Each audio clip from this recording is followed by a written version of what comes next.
ಒಬ್ಬ ಮಗ ತನ್ನ ವಯಸ್ಸಾದ ತಂದೆಯನ್ನು ಸಂಜೆಯ ಊಟಕ್ಕೆ ರೆಸ್ಟೋರೆಂಟ್ಗೆ ಕರೆದೊಯ್ದ. ಆತನ ತಂದೆಗೆ ತುಂಬಾ ವಯಸ್ಸಾಗಿತ್ತು ಮತ್ತು ಅವರು ದುರ್ಬಲವಾಗಿದ್ದರು. ತಂದೆಯು ಊಟ ಮಾಡುವಾಗ ತನ್ನ ಅಂಗಿ ಮತ್ತು ಪ್ಯಾಂಟ್ ಮೇಲೆ ಆಹಾರವನ್ನು ಬೀಳಿಸಿದರು. ಇದನ್ನು ನೋಡಿದ ರೆಸ್ಟೋರೆಂಟ್ನಲ್ಲಿದ್ದ ಇತರ ಜನರು ಅವನನ್ನು ಅಸಹ್ಯದಿಂದ ನೋಡುತ್ತಿದ್ದರು. ಇದಕ್ಕೆಲ್ಲ ತಲೆ ಕೆಡಿಸಿಕೊಳ್ಳದ ಮಗ ತನ್ನ ತಂದೆ ಊಟ ಮುಗಿಸಿದ ನಂತರ ಸ್ವಲ್ಪವೂ ಮುಜುಗರವಾಗದೆ ತಂದೆಯನ್ನು ವಾಶ್ರೂಮಿಗೆ ಕರೆದೊಯ್ದು ಆಹಾರದ ಕಣಗಳನ್ನು ಒರೆಸಿ ಬಟ್ಟೆಯನ್ನು ಕ್ಲೀನ್ ಮಾಡಿ ಕೂದಲನ್ನು ಬಾಚಿ ಕನ್ನಡಕವನ್ನು ಗಟ್ಟಿಯಾಗಿ ಹೊಂದಿಸಿದನು. ಸ್ವಲ್ಪ ಸಮಯದ ನಂತರ ತಂದೆ ಮತ್ತು ಮಗ ವಾಶ್ರೂಮಿನಿಂದ ಹೊರಬಂದರು. ಇಡೀ ರೆಸ್ಟೋರೆಂಟ್ ಅವರನ್ನು ಮೌನವಾಗಿ ನೋಡುತ್ತಿತ್ತು. ಎಲ್ಲ ಮುಗಿದ ನಂತರ ಮಗ ಬಿಲ್ ಅನ್ನು ಕೊಟ್ಟು ತನ್ನ ತಂದೆಯೊಂದಿಗೆ ಹೊರಡಲು ಪ್ರಾರಂಭಿಸಿದನು.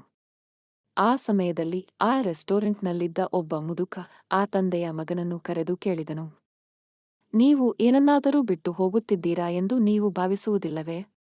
ಆ ಮುದುಕನ ಪ್ರಶ್ನೆಗೆ ಮಗ ಉತ್ತರಿಸಿದ, ಇಲ್ಲ ಸರ್, ನಾವು ಏನು ಬಿಟ್ಟು ಹೋಗುತ್ತಿಲ್ಲ. ಆ ಮಗನ ಉತ್ತರಕ್ಕೆ ಮುದುಕ ಈ ರೀತಿ ಹೇಳಿದ, ನೀವು ರೆಸ್ಟೋರೆಂಟ್ನಲ್ಲಿ ಒಂದನ್ನು ಬಿಟ್ಟು ಹೋಗುತ್ತಿದ್ದೀರಿ.